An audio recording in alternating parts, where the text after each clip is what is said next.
One two, two বলতে হবে। ট বললে কি হবে? ট কি হাসেন? ট বললে হাসবেন কি হাসবেন না? হ্যাঁ, মৌলবি আমার মধ্যে মৌলবি বললে তো আরো বেশি হাসবেন। তো ট বল, টু বলতে হবে, ট বলা যাবে না। তো ওখানে কেন দো বলেন? আলহামদু, বিসমিল্লাহ, একটা হা আর একটা হা। বিসমিল্লাহির রহ, রহ এখানে হা। বিসমিল্লাহি এটা হলো হা। এই দুটোর পার্থক্য আছে কি নাই? আছে। আমি হাকে বানিয়ে দিলাম হর মতো, বাংলা হর মতো বানিয়ে দিলাম হা। হা কিন্তু বাংলাতে নাই, হা বাংলাতে নাই, ইংরেজি তো নাই। তো আরবি বিশেষ অক্ষর যেগুলো, ওগুলো তো ভালোভাবে আমি মস্ক করে শিখতে হবে। তাহলে সহি শুদ্ধভাবে কোরআন শেখার চেষ্টা করবো কিনা?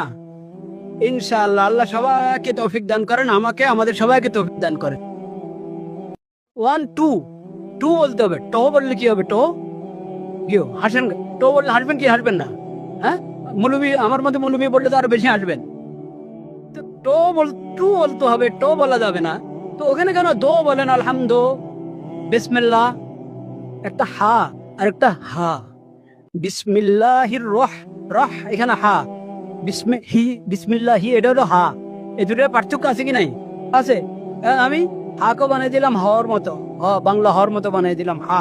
হা কিন্তু বাংলাতে নাই, হা বাংলাতে নাই, ইংরেজি তো নাই। তো আরবি বিশেষ অক্ষর যেগুলো, ওগুলো তো ভালোভাবে আমি মস্ক করে শিখতে হবে। তাহলে সহি শুদ্ধভাবে কোরআন শেখার চেষ্টা করবো কিনা? ইনশাআল্লাহ। আল্লাহ সবাইকে তৌফিক দান করেন, আমাকে, আমাদের সবাইকে তৌফিক দান করেন।